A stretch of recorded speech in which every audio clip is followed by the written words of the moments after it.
December 28, 1944. A frozen Kansas field.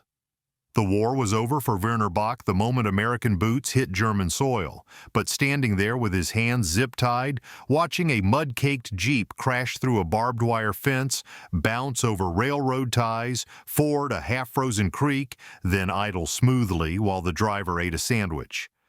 That's when something inside him broke. Werner's father once told him, "A Mercedes never breaks. German engineering never fails." He'd spent his whole life believing it. They all had.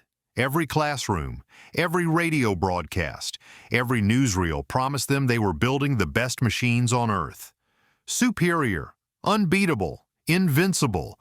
But this crude, stamped metal box, built by farmhands in factories his teachers called inferior, just did the impossible. And it didn't even try hard. Werner would soon learn they were making 600 of these things every single day. More vehicles than Germany's entire Panzer fleet. Ever. That's when he knew they never stood a chance. But before we dive in, if you want more untold stories that challenge everything you thought you knew about history, smash that subscribe button. And drop a comment telling me where you're watching from. I love seeing how these stories reach people around the world. December 28, 1944. Werner Bach stood in a frozen Kansas field with his hands zip-tied behind his back, his breath forming small clouds in the bitter air, and watched something that would change everything he thought he knew about the world. The ground beneath his boots was hard as concrete, the kind of cold that made your bones ache. Around him, 24 other German prisoners of war stood in similar silence, their field-gray uniforms dusted with frost, their faces hollow with exhaustion and uncertainty. They'd surrendered 3 weeks ago in the Ardennes, been processed through camps in France and England, then shipped across an ocean to a place called Kansas that might as well have been the moon. An American soldier climbed into a mud-caked Jeep parked near the fence line. Werner had seen these vehicles before, of course. They were everywhere on the Western Front, swarming like insects around every American position. But he'd never really looked at one. Not closely, not the way a mechanic looks at a machine. The soldier started the engine with a casual turn of the key, and Werner's ears picked up the sound automatically. 4 cylinders. Simple. Almost crude compared to the precision engines he'd spent his life maintaining. What happened next should have been impossible. The soldier aimed the Jeep directly at the barbed wire fence that separated the field from the road. Werner tensed, expecting the vehicle to stop, expecting some kind of preparation or procedure. Instead, the Jeep accelerated. It hit the fence at speed and the wire snapped like thread. The vehicle bounced violently but kept going, its suspension absorbing the all impact with barely a shudder. It rolled over a pile of railroad ties stacked near the fence, each impact jarring but not stopping. Then it descended a shallow embankment toward a creek that ran along the property line. The creek was half frozen, a mix of ice and sluggish water that looked treacherous. Werner's engineer mind calculated clearances and angles, water depth and engine intake points. A vehicle that tried to ford that would stall. It would have to stall. The water would flood the electrical system, choke the carburetor, kill the engine. That's what engines did. That's what physics demanded. The Jeep drove straight into the creek. Water splashed up around the wheels, dark and cold. The vehicle lurched once, found traction, and powered through to the other side. It climbed the opposite bank without hesitation, then came to a stop on level ground. The driver cut the engine, opened a canvas pack, and began eating a sandwich. Werner stared. His mind refused to process what he'd just witnessed. That vehicle had been abused in ways that would destroy any machine he'd ever worked on. The fences and railroad ties alone should have bent the frame, damaged the axles, destroyed the suspension. The water crossing should have been fatal. Yet the Jeep sat there idling peacefully, as if none of it had happened, as if it were designed for exactly this kind of punishment. His father's voice echoed in his memory, clear as church bells. "A Mercedes never breaks, Werner. A craftsman never doubts. We build things that last because we build them right. German engineering is the finest in the world." Werner had believed it his entire life. He'd grown up in his father's workshop in Stuttgart, learning to measure twice and cut once, to treat every bolt like a promise. He'd spent 3 years maintaining Panzer tanks, those magnificent beasts of precision engineering, hand-fitted parts, and custom tolerances. 20 tanks a month his division received, sometimes fewer, each one a masterpiece of German craftsmanship. But this stamped metal box, this crude American vehicle built by farmhands in factories his teachers had called inferior, had just survived treatment that would have crippled a Panzer. And the driver was eating a sandwich. The American guards marched the prisoners toward a line of trucks waiting to transport them to Camp Concordia. Werner walked in a daze, his mind spinning. He'd expected brutality when he surrendered. He'd been told Americans tortured prisoners, that the Geneva Convention was propaganda, that surrender meant death. Instead, they'd given him water, fed him hot soup, treated a wound on his leg that had been festering for days. Now they were taking him to a camp where, rumor said, prisoners received medical care and Red Cross packages. Nothing made sense. The world he'd been taught to believe in was cracking apart, like thin ice under weight. At Camp Concordia, Werner expected barbed wire and guard towers and cold. What he got was a processing center where a corporal who spoke broken German handed him a booklet titled Geneva Convention Rights of Prisoners of War, printed in his own language. He was given a bowl of soup that was actually hot, served in a real bowl, not a tin cup.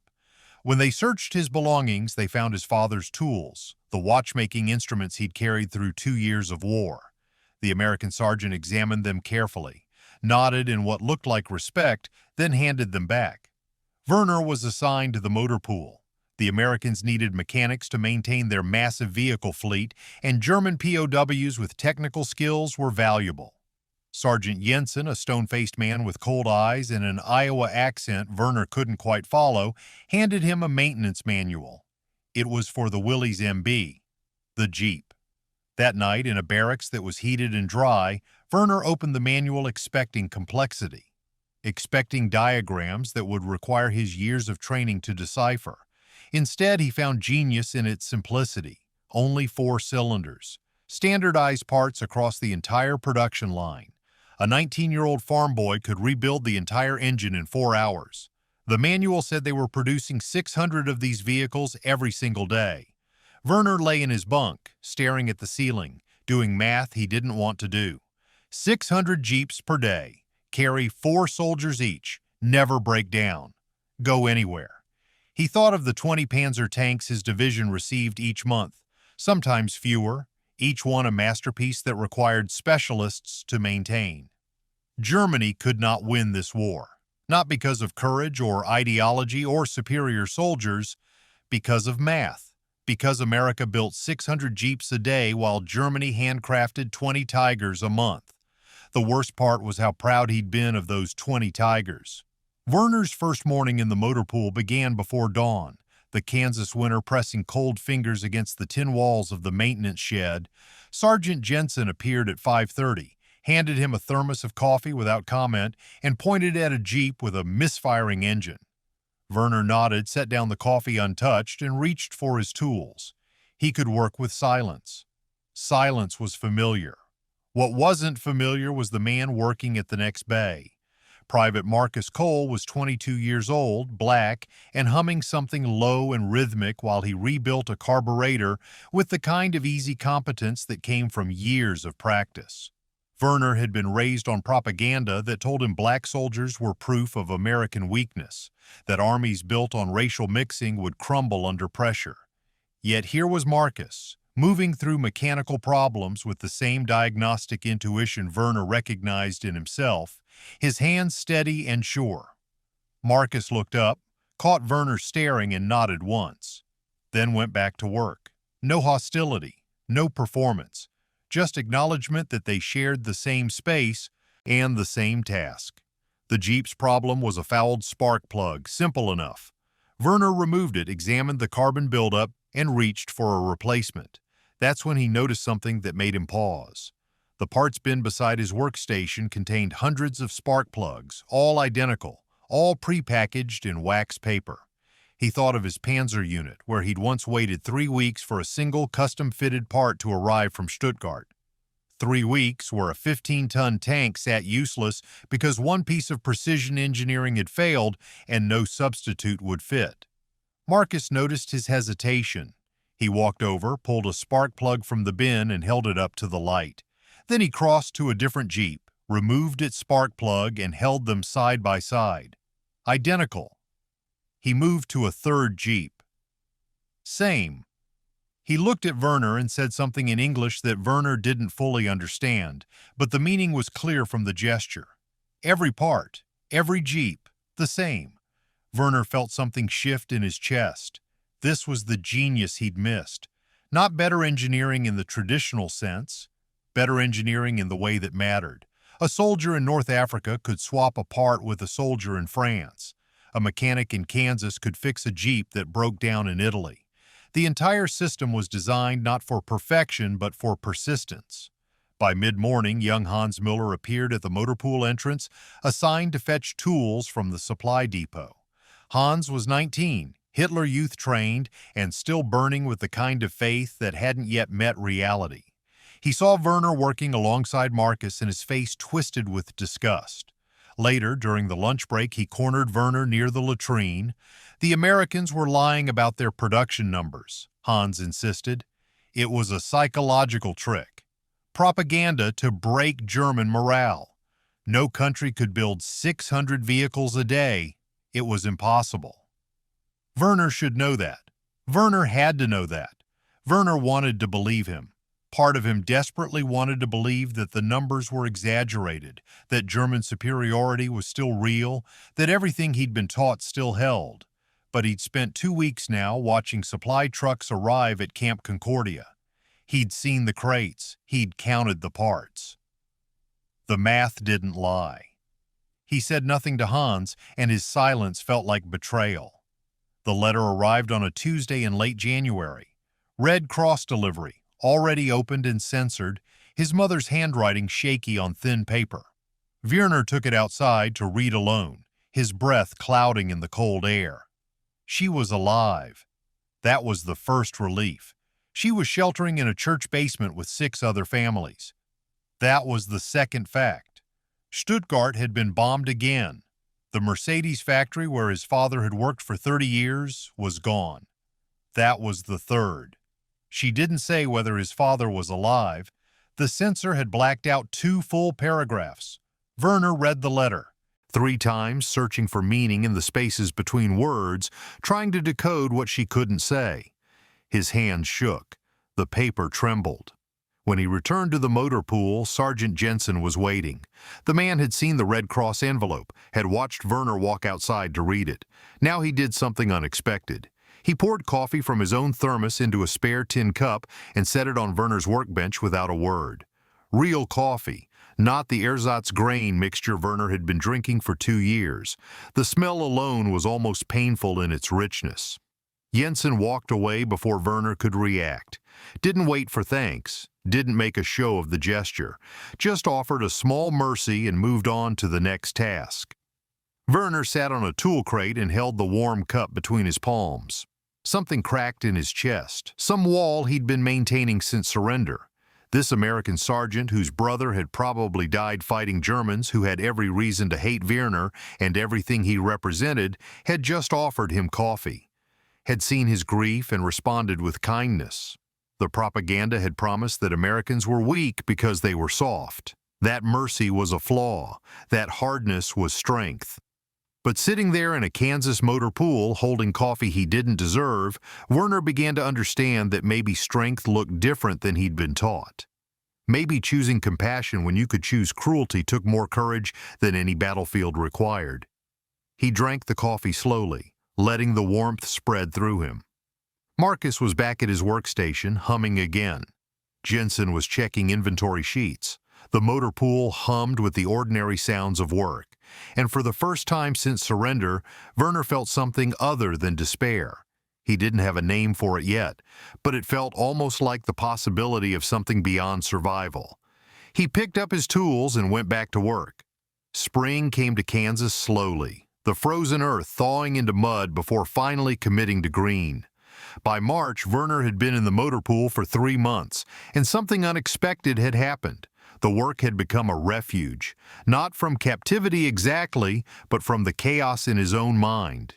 Here, surrounded by engines and tools and the familiar smell of grease and metal, the world made a kind of sense it didn't anywhere else. Marcus had become his unlikely teacher in ways neither of them discussed. When Werner struggled with a differential diagnosis, approaching it the German way with methodical precision that took an hour, Marcus would lean over and show him an American shortcut that accomplished the same thing in 15 minutes. When Marcus got stuck on a timing issue, Werner would demonstrate the German method for listening to valve sequences, teaching him to hear problems before they became visible. They didn't speak much.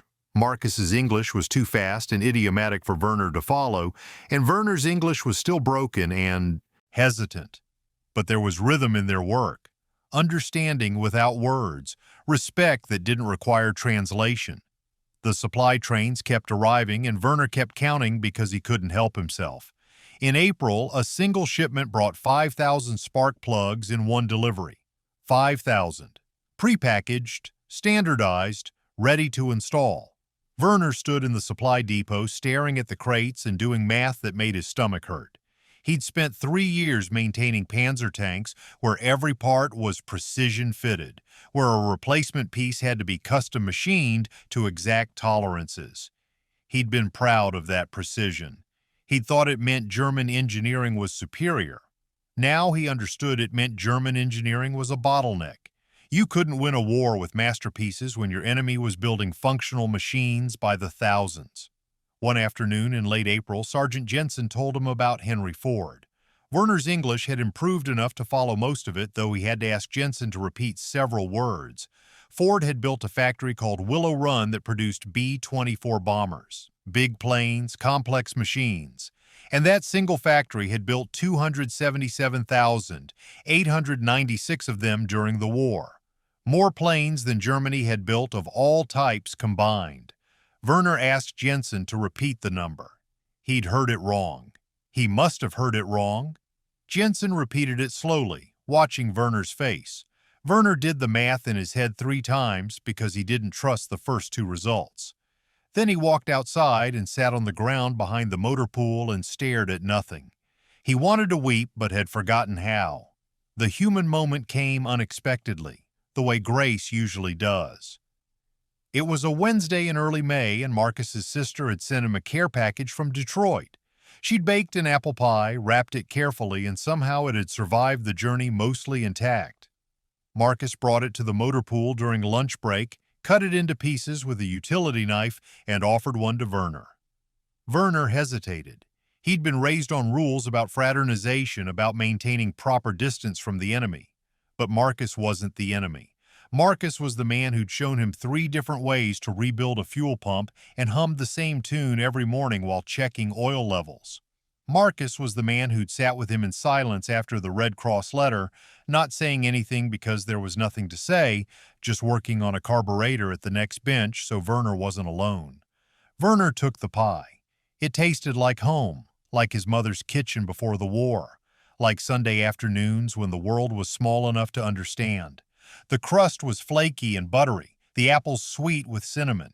He almost said thank you in English, almost let the words form, but they stuck in his throat behind too many other unsaid things. Marcus just nodded and went back to his own piece. Jensen came by, took a slice without comment, and ate it standing up while reading a supply requisition form. 3 men covered in grease, eating pie in a Kansas motor pool, the war still technically happening somewhere far away, but feeling distant in that moment. Irrelevant. That evening, working late on a stubborn transmission, Werner accidentally laughed at something Jensen said. It was a dry Iowa joke about a tractor that wouldn't start, the kind of humor that required understanding farm life to find funny. Werner didn't understand farm life, but something in Jensen's delivery, in the timing and the deadpan expression, struck him as absurd. The laugh escaped before he could stop it. It was the first time he'd laughed in 18 months, maybe longer. He couldn't actually remember the last time. Jensen looked at him, surprised. Then something softened in the man's face. just for a moment, before the professional distance returned. Marcus glanced over from his workstation and smiled, not at the joke, but at Werner's reaction to it. For the rest of that evening, the three of them worked in companionable silence, passing tools and offering help without being asked, the motor pool filled with the ordinary sounds of maintenance and repair. Outside, the Kansas prairie was turning green. Inside, Werner felt something he hadn't expected to feel again. Not happiness exactly, but the absence of despair. The possibility of something beyond grief. The loudspeaker announcement came on May 8th at 2 in the afternoon. Germany had surrendered. The war in Europe was over. The camp commander read the declaration in English first, then German, his voice crackling through the static. Werner was torquing bolts on a Jeep engine when the words registered. Around the camp, prisoners collapsed. Some sobbed openly. Others stood frozen. Hans Muller's voice rose above the others, screaming that it was Allied lies, that the Fuhrer had secret weapons, that victory was still coming. Werner stood in the motor pool, still holding the torque wrench, and felt nothing. Then everything. The weight of 2 years and all the calculations he'd been avoiding crashed down at once. They'd lost, not because they weren't brave enough, not because they didn't fight hard enough, because they'd never had a chance. Because you couldn't handcraft 20 tanks a month and compete with a country building 600 Jeeps a day. Jensen found him an hour later sitting on the concrete floor between 2 Jeeps, crying silently, his father's tools spread on the ground beside him. The camp atmosphere shifted after surrender, the air itself seeming to change as if pressure had been released from a valve too long closed. Prisoners who'd been holding themselves together through discipline and routine began to fall apart now that there was no mission left to complete. The administrative offices buzzed with activity as they processed repatriation paperwork, but the questions being asked had no good answers. Where would they send German POWs?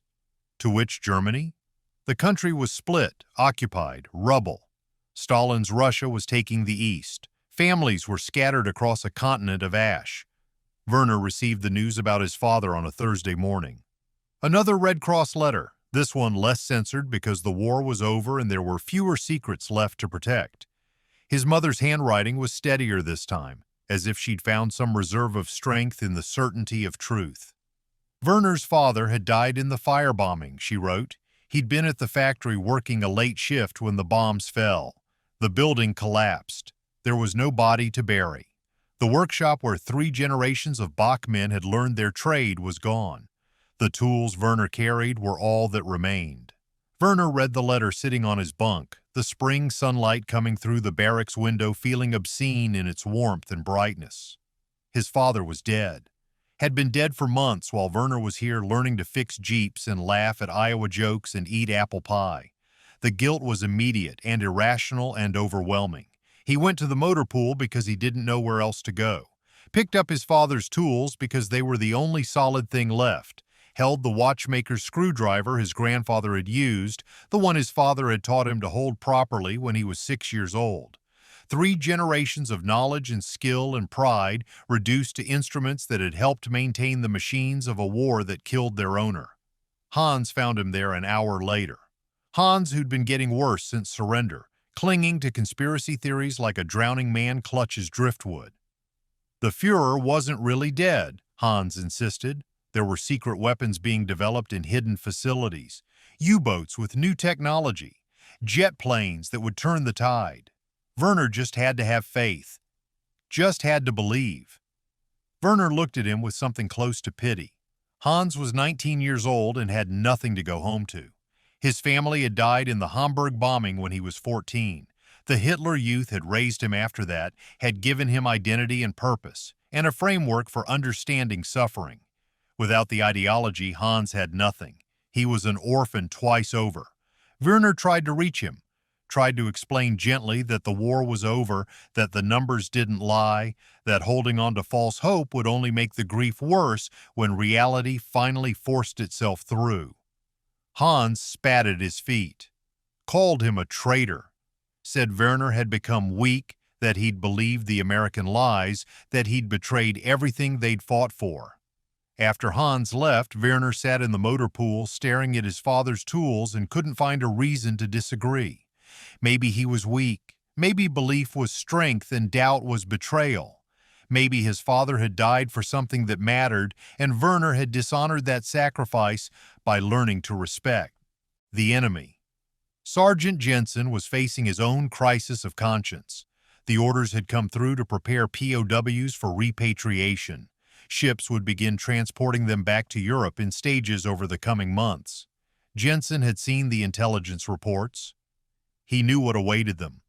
Germany was starving. The infrastructure was destroyed. Russian occupation in the east meant labor camps for many. Even in the western zones, there was barely enough food for the surviving civilians, let alone returning soldiers. His brother Timothy had died at Omaha Beach fighting these men. Jensen had carried that knowledge through every day of his duty at Camp Concordia, had used it to maintain the professional distance that kept him from caring too much about German suffering. They'd started the war. They'd chosen their path. His brother had died because of their choices. But watching Werner work through his grief, seeing young prisoners like Hans cling to delusions because reality was too painful, Jensen found his certainty cracking. The war was over. Revenge accomplished nothing, and sending broken men back to a broken country felt less like justice and more like perpetuating the cycle of suffering that had started this whole catastrophe. He had no answer for the contradiction. So he did his job and pretended he didn't notice the weight of it. The newsreel played on a Saturday evening in the camp's recreation hall. The projectionist set it up without explanation, just another piece of war documentation the prisoners were required to watch. The footage was from recently liberated concentration camps.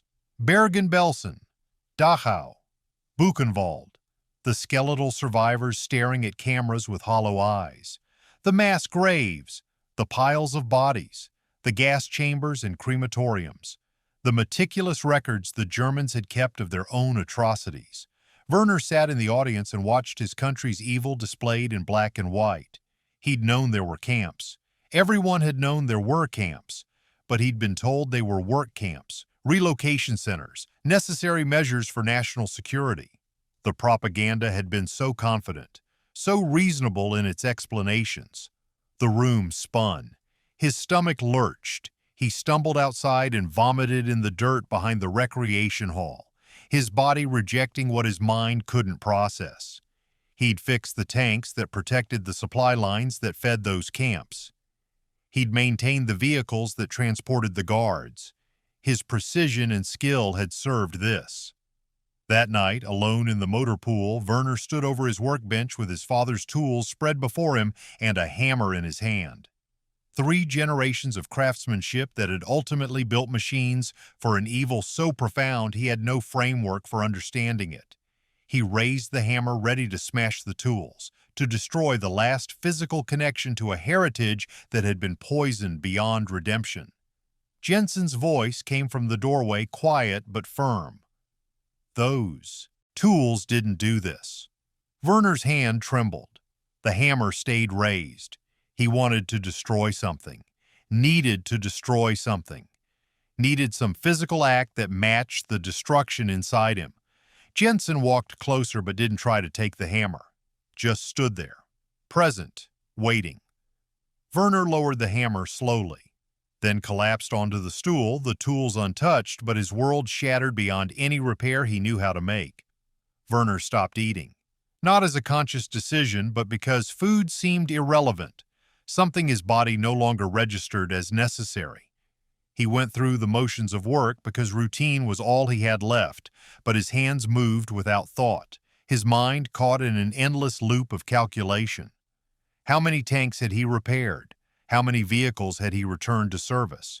How many tons of supplies had those vehicles transported to camps he'd pretended not to know about? The math was different now. Not production numbers or strategic logistics, but a moral accounting he had no tools to balance. Marcus noticed first. He started working at the bench next to Werner's even when his assigned tasks were elsewhere. Didn't say anything, didn't offer hollow comfort, just maintained a quiet presence. He'd bring his lunch and eat it nearby, the companionable sounds of someone else existing serving as a tether to the present moment. Sometimes he'd hum while he worked, those low rhythmic melodies that filled the silence without demanding response. On the fourth day of Werner's grief spiral, Marcus simply sat next to him during lunch break and worked on a carburetor while Werner stared at nothing. The presence was enough. Not to fix anything, not to make anything better, but enough to remind Werner he was still connected to the living world, still part of the ordinary flow of time and work and breath. The letter arrived via Red Cross on a Tuesday, forwarded through channels that had taken months to process. Werner almost didn't open it, afraid of what other losses it might contain, but Marcus saw the envelope, recognized his mother's handwriting from previous letters, and handed it to him with a look that said some things couldn't be avoided. His mother was alive, still sheltering in the church basement, but alive. The letter was longer this time, less constrained by censorship and fear. She wrote about the daily work of survival, about the other families sharing the space, about the small mercies of neighbors, and the slow, painful work of rebuilding from nothing. And then, near the end, a single line that cracked something open in Werner's chest. Your father would want you to keep building. That's what you do. You build. Werner read the line 5 times. His father had spent 30 years at the Mercedes factory, had raised Werner in a workshop filled with the smell of metal and oil, had taught him that a craftsman's first duty was to do work that mattered. But what if the work had served evil? What if skill without moral direction was worse than no skill at all? He looked up at Jensen, who was inventorying spark plugs nearby, and asked in halting English why Jensen helped him. Why any of them helped him. Why they showed mercy to men who'd served a machine that built death camps. Jensen was quiet for a long moment, his face unreadable. Then he said something Werner would remember for the rest of his life. Because the war's over, and I'm tired of it. It wasn't forgiveness exactly, it wasn't absolution, but it was an acknowledgement that continuing to punish broken men wouldn't resurrect the dead or heal the world. It was Jensen choosing to be tired of hatred, choosing to let exhaustion with violence be stronger than the pull of revenge. The camp commander announced a new program in June. German POWs with valuable technical skills could volunteer to remain temporarily in the United States to help rebuild infrastructure. Roads, bridges, agricultural equipment for farms struggling with labor shortages. The work would be compensated fairly. Those who participated would receive proper documentation, better rations, and priority consideration for eventual immigration if they chose to pursue it. Werner stared at the announcement board for 20 minutes. The idea of staying seemed impossible. Staying meant accepting that he had no home to return to. Staying meant admitting that Germany as he'd known it was gone. But going back meant returning to rubble and starvation and occupation, meant trying to rebuild in a place where his skill would be tainted by association, where every machine he touched would carry the ghost of what those machines had done. He signed up. So did 30 other prisoners. Hans Müller did not. Hans was repatriated with the bitter ones, the true believers who couldn't let go of the ideology because letting go meant confronting the void beneath. The work began in July. Werner was assigned to a team repairing farm equipment for local Kansas families. Tractors, combines, threshers, simple machines that planted and harvested, that fed people instead of destroying them. The work was honest in a way nothing had been honest for years. He could see the result of his labor, could watch a farmer's relief when a broken combine roared back to life, could understand that his hands were building something that served life instead of taking it.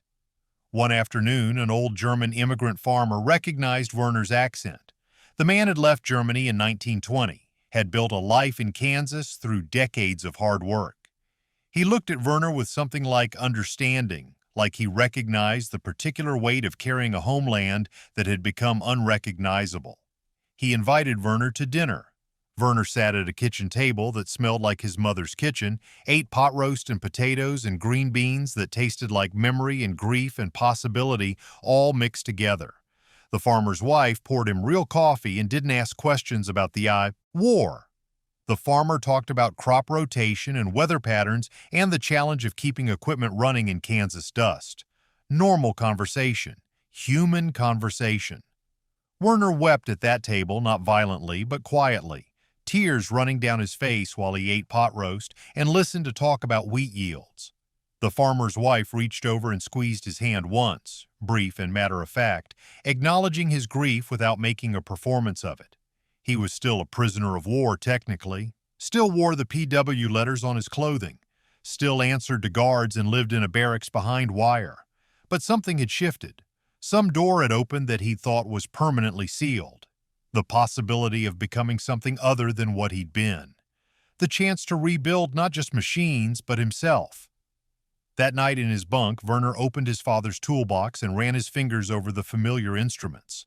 The tools were the same, but his hands were different. They'd held these tools while serving evil. Now they would hold them while serving a repair. The tools hadn't changed, but maybe he could.